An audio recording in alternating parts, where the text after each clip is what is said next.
My names are Chipimo, Joseph Chanda.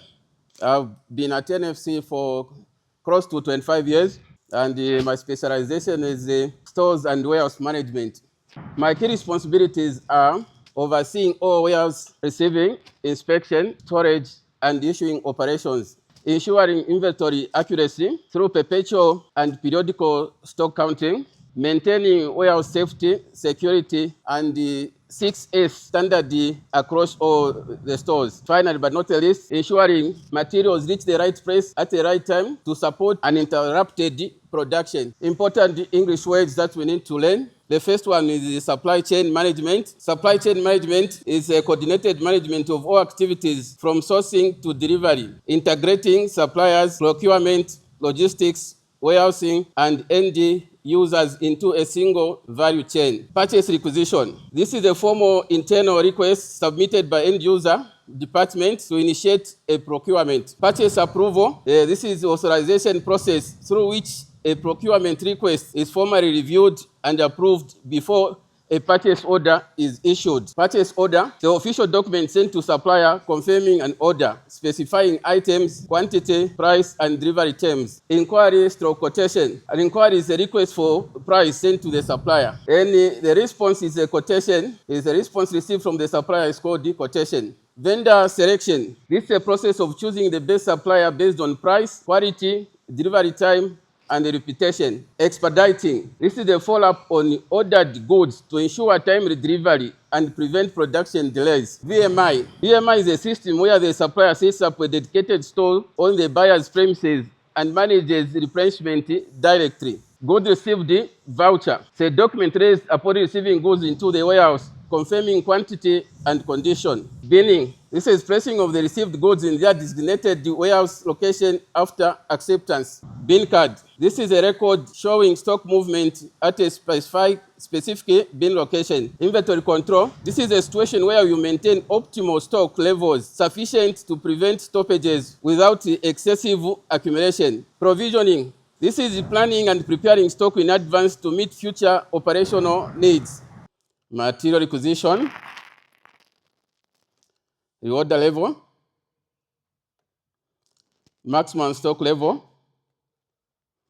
Perpetual inventory. 6S management. Customs clearance. Tariffs or duty exemption. TPIN. SI number 68 of 2025. A local supplier. Copper concentrate. Toast melting. Net weight. Weigh bridge. Sampling. Moisture content. Copper grade. Now is the organization chart for supply and sales. It's headed by the manager, if you can see, and then the other people follows it underneath the supply and sales manager. The question is, what is supply chain management? Supply chain management is strategic coordination and integration of all activities involved in sourcing, procurement, logistics, and delivery. This is from the point of view of raw material origin to the point of final consumption. The goal is to maximize value, minimize cost, ensure continuity of supply. In supply chain management, there is the physical flow of goods. The goods, they flow from one point to the other, and then information flows from one point to the other, and the money flows from one point to the other. At every stage, there is a payment that is made. At every stage, there is the data that is collected. At every stage, there is goods that are moving. At the NFC, our supply chain connects mining operation across 4 continents, delivering everything from explosive fuel to mill balls and spare parts, ensuring concentrator runs at 24/7 at peak efficiency.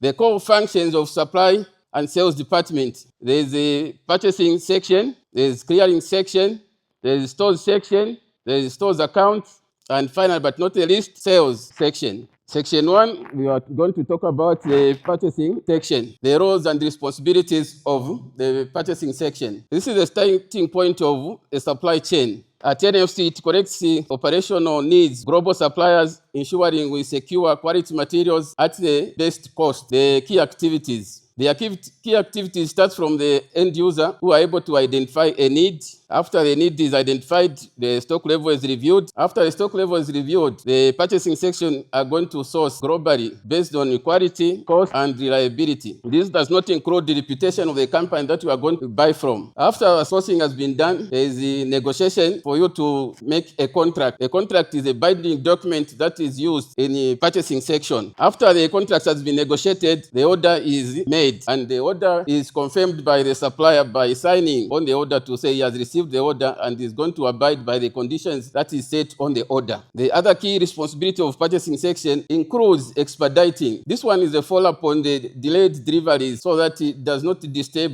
our production. The other function that is done at the purchasing section is a VMI, Vendor Managed Inventory, with selected suppliers. Vendor Managed Inventory establishes the stores on NFC premises and independently manages replenishment. This is here to reduce the burden and ensure steady flow of critical items at the mine, because we cannot keep everything in the warehouse, and if we keep everything in the warehouse, then some items will become obsolete at the end of the day. But if it's kept by the supplier himself, even if they became obsolete, the supplier will take the goods away with him. They will not remain in NFC. Evaluating supplier performance for continuous improvement, maintaining compliance with local content regulation like SI 68 of 2025. What is called the purchasing cycle. Purchasing cycle is the repetitive action of the purchasing procedure. A need is identified by the end user who submits the purchase requisition to supply department. After the purchase requisition has been submitted to supply department, we are going to check if those goods are in stock or are not in stock. If we discover that they are not in stock, then we are going to generate what is called a purchase plan. A purchase plan is just like generate a procurement need. After a plan is generated, we are going to source. It means that we are going to look for the supplier to supply us the goods that we need at the mine. After sourcing, we are going to do what is called the vendor selection. Vendor selection, we have a lot of quotations from supplier wanting to supply maybe one item. Basically, we are allowed to have 3 or 4 quotations for us to do the vendor selection. The selection is going to be based on the quality, price competitiveness, and the delivery times. How long the supplier is going to deliver those goods is very, very critical in our mind, so that it does not disturb our planned maintenance. Purchase approval. For purchase approval, technical goods, we tend to take the purchase approval to the end users for them to approve as well because of certain technical specifications. They need to lead the approval and then approve to say, as supply, you can go ahead and purchase this. Then the order will be created after the approval has been done. And then the order will be sent to the supplier to confirm. This is sent through the email, and then once the supplier confirms and signs, it's going to send back the email to say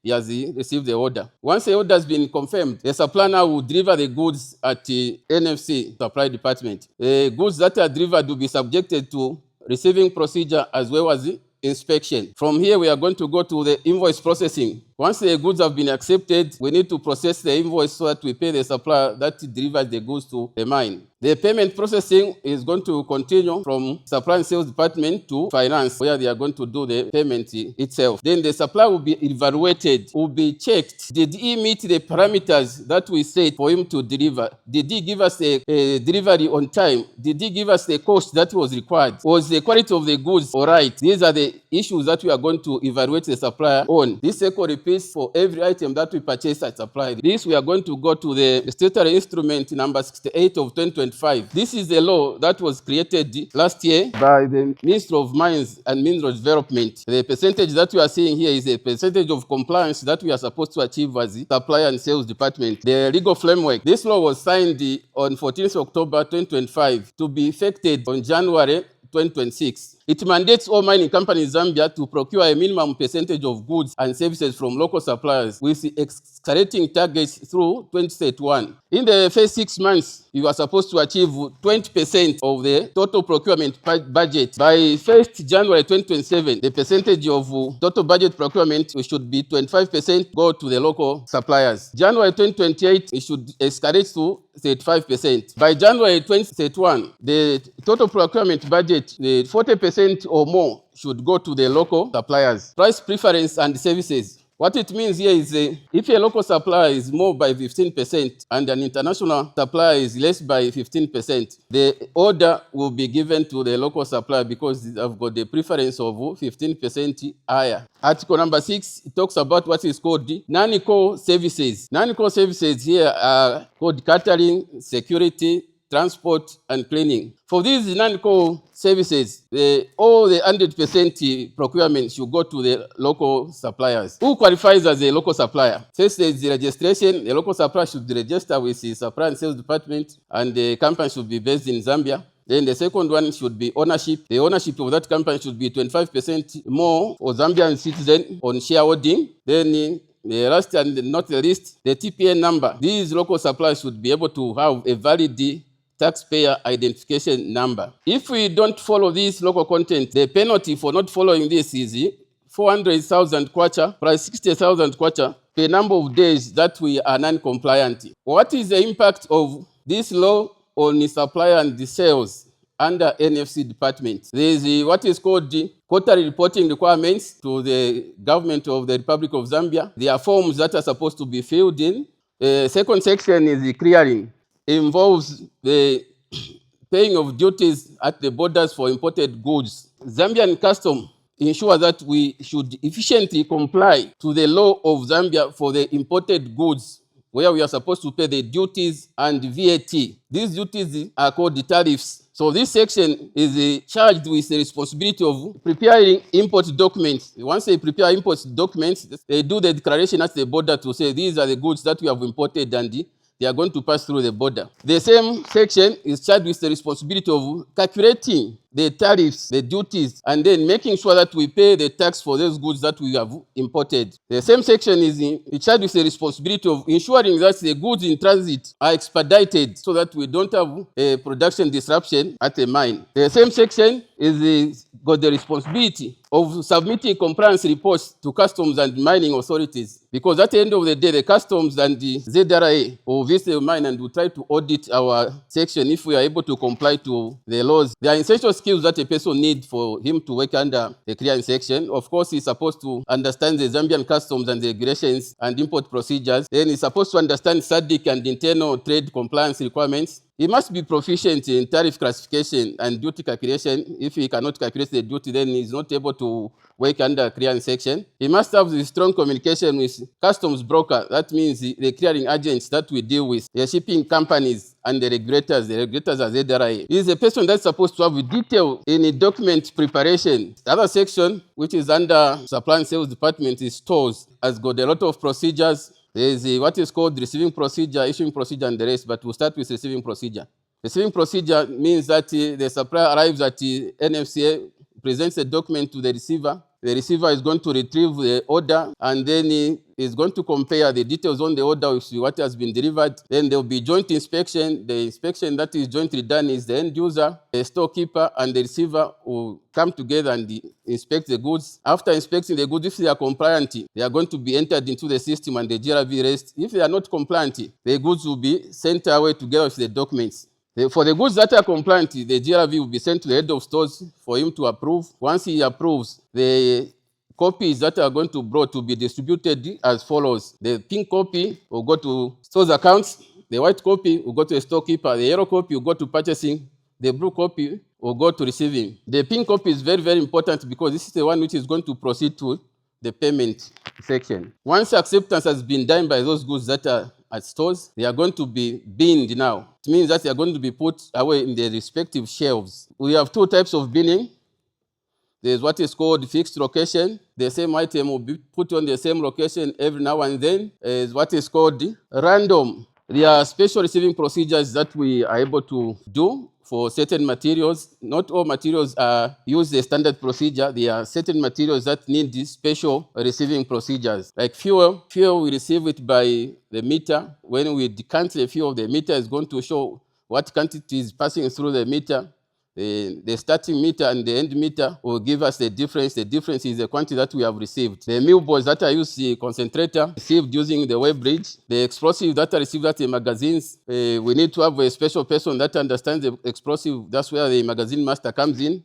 But all the documentation for the explosive are handled at the supply and sales. For the bulk cement, we are going to use the weigh bridge as well. Then we'll look at the temperature and the moisture content. Then they are going to be decanted in the silos at the backfilling. But at the end of the day, the quantity that is going to be received is going to go through the weigh bridge. On stores, there is what is called the issuing process. For issuing process, we cannot just come at the stores and say, I need this pump without any documentation. There are documentation and there are standards that we follow at stores. The end user is going to do what is called the application in the system. That application is going to be signed by the departmental head of the end user section. And once the end user comes to supply, the head of stores is going to approve the application as well. This is the application that the end user is going to take into the warehouse so that the storekeeper in the warehouse will start locating where the items, put them in readiness for issuing. Once the storekeeper marshals these goods, he is going to print out the material requisition. The material requisition which is going to be approved by the head of stores, signed by the end user himself and then the storekeeper. After this process is done, the goods will be handed over to the end user. The items that we weigh, sometimes that we count, like the boats, we need to just use the weight because we cannot count the boats, there are too many. The items that we just count 1, 2, 3, 4 and we issue. Once the issuing is done, the bin card will be updated immediately. The storekeeper will update the bin card immediately to give the position of the stock that has remained in the warehouse. This is the basis for perpetual inventory because every day a person is supposed to count what is in stock. The issue here for this the storekeeper to count is to make sure that the storekeeper will be able to know if he has overissued or underissued, so that in the future we will not be able to have a lot of discrepancies, but we are going to have accurate inventory records.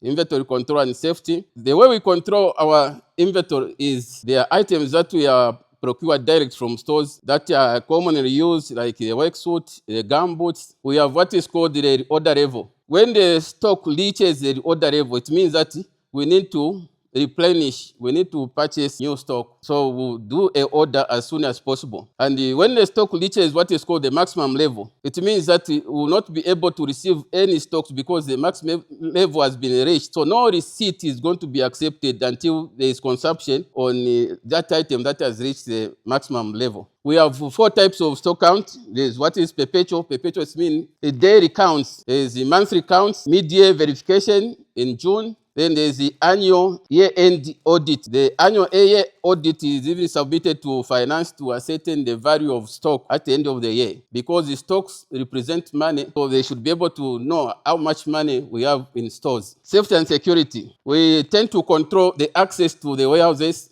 Is restricted. Only authorized personnel that are allowed to patronize the warehouses. For people working with the forklifts, there's a principle that we apply whenever they are working with a forklift. The principle is called TILE. It means that the operator is supposed to know the task, his capacity as individual, the load, the weight of the goods that is going to lift, and then the environment where he's going to operate the forklift. If the environment is slippery, it means that is going to be slow to move the forklift. It's not going to rush. Then we are able to do training for the use of fire extinguishers. We are able to do equipment checks. There's a checklist for every equipment before they start the operation. They are going to do the checklist. And if they find that there is a problem with the machine or the equipment, they are going to consult the superior. And the superior is going to consult the garage for them to repair or correct that error on the machine. We are able to prevent loss of items from stores. We are able to track high-value goods. When we do our stock counts, we are able to know these are high-value goods. We pay a lot of attention to those high-value goods such that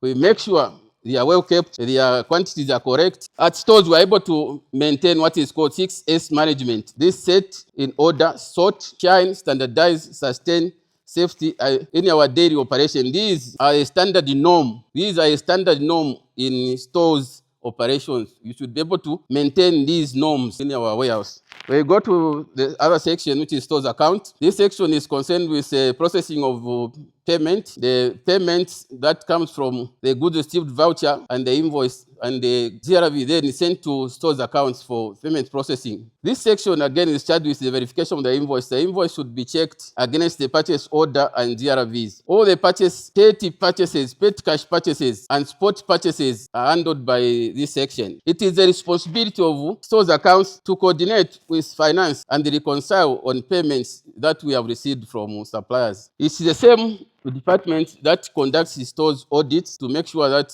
we are operating according to the standard process and standard policy of the company. This section conducts the stock audits, and then it submits a report to the manager to say they are able to comply with the policies of the company. The flow of payment, this is how the payment flows. The stores accounts prepares the documents, and then the head of purchasing approves, then the manager supply and sales approves. That's the final authorization, and then all the documents will be sent to finance department. All the 3 signatures required for payment authorization should be there. That is the signature of the one preparing, the head of purchasing, and the manager supply and sales. The invoice must match the GRV and purchase order. This is what is called a 3-way match. The TPN and local content compliance should be verified. The TPN, according to the Zambian regulation, the TPN for NFC and TPN for the supplier should be on the invoices. So it's this section that is supposed to make sure the TPN for NFC and the TPN for the supplier is on the invoice. Typically, we pay the suppliers within 30 days of delivery. Within 30 days of delivery, we are able to pay the supplier. Sales. This is where we sell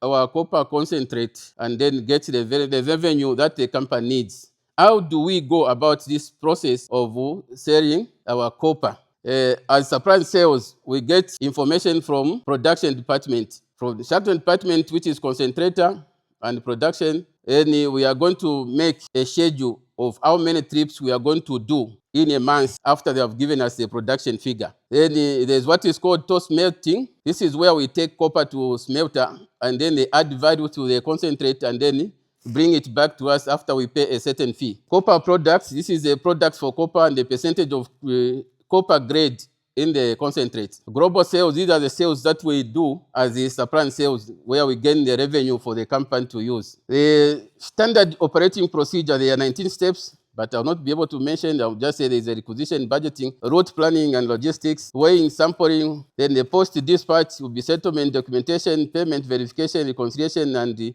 records update. The sales execution phase details. The truck will weigh empty at the weigh bridge, and after loading, it's going to weigh the gross. The difference between the gross and the empty is the concentrate that we are going to take to CCS. Before the concentrate goes to CCS, we are able to do the sampling to ascertain the moisture content and the copper grade in the concentrate. Sometimes we're able to do visual inspection to see if there's contamination with the concentrate. After we load the truck under supervision, the security, it is taken to CCS, and in CCS, they are going to add value. Once they add value, they are going to bring it back to NFC under over a fee that we are going to pay them for that refinery process. And then again, we are going to do the laboratory test, where we are going to test the moisture and the copper grade. And then once we are certain of this, we will know now that the copper concentrate has got this percentage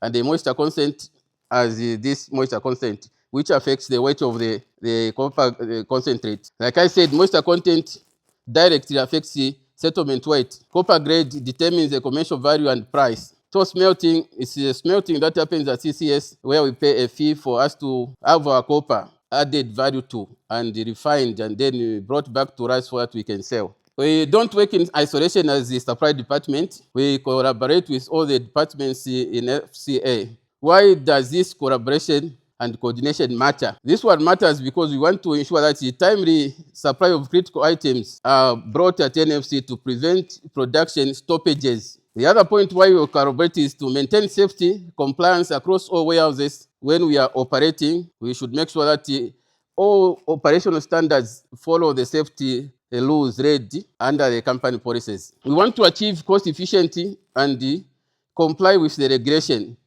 Cost efficiency, we try to compare the prices, then regulatory compliance with the regulations that we are supposed to follow, even under stores and the filling station, there are compliance that we need to do. The filling station should be able to have these, and these. Filling station should be checked after every 6 months. These are all compliances which are supposed to be abided by supply and sales department. We need to produce financial reports to finance department. These financial reports should be very accurate.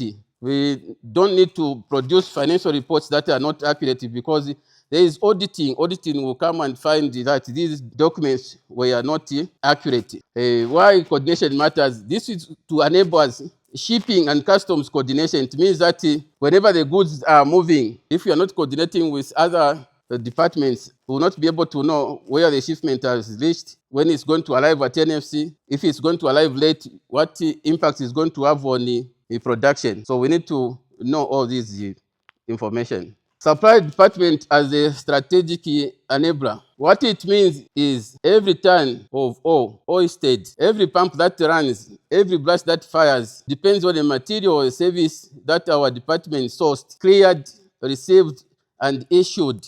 Everything that we see, all these buildings, without supply could have not been there because supply was involved to procure the materials. That's why the mine is able to run properly. We are here at supply because we need to ensure that we improve efficiency. Efficiency. It means that we need to reduce time of delivery. We need to reduce costs. We need to look at the pricing. The lowest price is the price that we are going to buy the goods at. The price should be very competitive. We need to ensure reliability. It means that the supplier we should rely on the supplier by creating a partnership with the supplier. At supply, we need to comply with the law of Zambia, like SI 68 and other laws that exist concerning our section. I thank you all. If there is any question, you are free to ask. This has been my presentation.